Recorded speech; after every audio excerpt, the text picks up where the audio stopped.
दोस्तों हमारे चैनल दर्पण ज्ञान सागर में आप सभी का स्वागत है। तो सभी भाइयों को जय श्री राधे जय श्री कृष्णा। तो दोस्तों आज का प्रसंग है कि स्त्रियों को नारियल क्यों नहीं फोड़ना चाहिए और स्त्रियों के पेट में बातें क्यों नहीं रुकती हैं और स्त्रियों को कौन सी बातें नहीं बतानी चाहिए। तो दोस्तों वीडियो शुरू करने से पहले मेरा आप सभी से अनुरोध है, यदि आपने अभी तक हमारा चैनल सब्सक्राइब नहीं किया है तो प्लीज़ आप हमारे चैनल को अभी सब्सक्राइब कर लें, क्योंकि आपका एक सब्सक्राइब हमारे लिए बहुत ही महत्व रखता है। देखिए दोस्तों, शुभ कार्यों एवं धार्मिक कार्यों में नारियल का प्रयोग किया जाता है और बिना नारियल के पूजा को हमेशा अधूरा माना जाता है।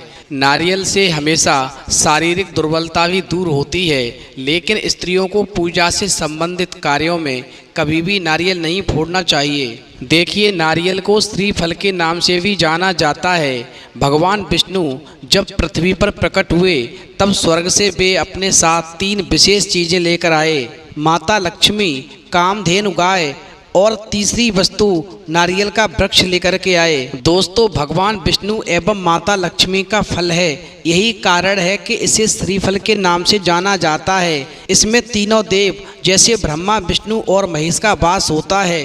दोस्तों, भगवान शिव को श्रीफल अर्थात नारियल अत्यंत प्रिय है तथा श्रीफल में स्थित 3 नेत्र भगवान शिव के त्रिनेत्रों को प्रदर्शित करते हैं तथा सभी देवी देवताओं को श्रीफल चढ़ाने से धन संबंधित समस्याओं का समाधान होता है। दोस्तों, हर पूजा में श्रीफल अर्थात नारियल का महत्वपूर्ण योगदान माना जाता है, चाहे वह धर्म से संबंधित वैदिक कार्य हो या फिर कोई दैविक कार्य हो। दोस्तों, कोई भी कार्य नारियल के बलिदान के बिना हमेशा अधूरा माना जाता है। अब दोस्तों, सबसे खास बात यह है कि स्त्रियों द्वारा नारियल को नहीं फोड़ा जा सकता, क्योंकि श्रीफल अर्थात नारियल एक बीज फल है जो उत्पादन या प्रजनन का कारक है।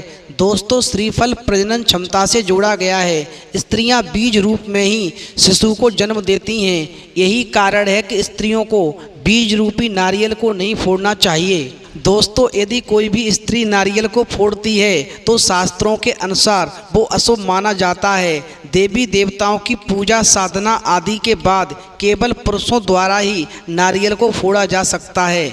इसलिए मेरा सभी से अनुरोध है, यदि घर में पूजा पाठ का कार्यक्रम हो तो हमारे भाई ही नारियल को फोड़ें, कभी हमारी बहनों को नारियल न फोड़ने दें। अब दोस्तों, बात आती है कि स्त्रियों के पेट में बात क्यों नहीं रुकती है। देखिए दोस्तों, कुंती को वरदान था कि जिस किसी देवता का आवाहन करेगी वह उनके समक्ष आकर के उनको वरदान देगा। दोस्तों, इसी क्रम में कुंती ने भगवान सूर्य की आराधना की और भगवान सूर्य जब प्रसन्न हुए तो सूर्यदेव ने उनको दर्शन दिए और उन्होंने पुत्र प्राप्ति का वरदान मांगा, तो सूर्यदेव ने प्रसन्न होकर के उनकी इच्छा पूर्ण की। दोस्तों, इसी वरदान की वजह से कुंती को कुंवारे पर ही कर्ण पैदा हुए थे।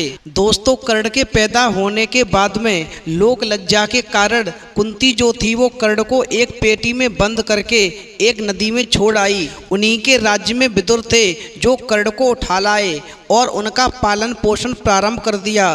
दोस्तों, ये बात किसी को पता नहीं थी कि ये कुंती का पुत्र है और दोस्तों, इसी वजह से अर्जुन के द्वारा कई बार कर्ण को अपमानित किया गया। महाभारत का युद्ध प्रारंभ हुआ तो कुंती कर्ण से मिलने के लिए जब गईं तो उन्हें बताया कि तुम मेरे पुत्र हो। दोस्तों, ये बात सुनकर के कर्ण को बहुत दुख हुआ और कर्ण ने कहा, मैं तेरा पुत्र था, फिर भी मुझे इतना अपमानित होना पड़ा और मेरे भाइयों द्वारा ही मुझे अपमानित किया गया, लेकिन अब तुम्हारे बताने से इसका कोई फायदा नहीं है। मैं दुर्योधन की तरफ से था और दुर्योधन की तरफ से ही रहूंगा। और रही बात तुम्हारे 5 पुत्रों की, तो जाओ, मैं तुम्हें वचन देता हूं कि तुम्हारे 5 पुत्र के 5 पुत्र ही रहेंगे। यदि युद्ध में मैं मारा जाऊंगा तो भी तुम्हारे 5 पुत्र जीवित रहेंगे और यदि अर्जुन मारा जाएगा तब भी तुम्हारे 5 पुत्र जीवित रहेंगे। मैं अर्जुन के अलावा किसी को नहीं छेड़ूंगा और इसके अलावा आपका कोई नुकसान नहीं होगा। अब दोस्तों, जब ये बात युधिष्ठिर को मालूम पड़ी कि कर्ण उनका भाई है जो कुंती के द्वारा कुंवारे पर पैदा किया गया था, और ये बात कुंती ने सबसे छुपा कर रखी तो युधिष्ठिर ने कुंती को श्राप दे दिया कि आज से कोई भी स्त्री कभी भी अपने पेट में कोई बात नहीं छुपा सकेगी। दोस्तों, उसी श्राप की वजह से आज भी कोई स्त्री अपने पेट में कभी भी कोई राज नहीं छुपा सकती है। इसलिए कभी भी स्त्री को कोई भी ऐसा राज नहीं बताना चाहिए जिससे कि भविष्य में नुकसान होने की संभावना हो। अब दोस्तों, बात आती है कि स्त्रियों को कौन सी बातें नहीं बतानी चाहिए। तो स्त्रियों को 4 बातें कभी नहीं बतानी चाहिए। नंबर 1, कमजोरी। दोस्तों, पति को कभी अपनी पत्नी को कमजोरी नहीं बतानी चाहिए, क्योंकि पत्नी को अगर पति की कमजोरी का पता चल जाए तो वह बात बात पर उसी का हवाला देती है और अपनी जिद मनवा लेती है। दोस्तों, इसीलिए पुरुषों को कभी भी अपनी कमजोरी अपनी पत्नी को नहीं बतानी चाहिए और अपनी कमजोरी अपनी पत्नी से हमेशा छिपाकर रखनी चाहिए। दोस्तों, नंबर 2, अपमान। देखिए, पुरुषों को कभी अपने हुए अपमान के बारे में नहीं बताना चाहिए। महिलाओं के बारे में भी ऐसा माना जाता है कि बार बार फिर इसी अपमान का वो हमेशा ताना देती हैं। दोस्तों, नंबर 3, दान। देखिए, दान देने के बाद उसका जिक्र कभी अपनी पत्नी से नहीं करना चाहिए, क्योंकि महिलाओं के बारे में माना जाता है कि बुरा वक्त आने पर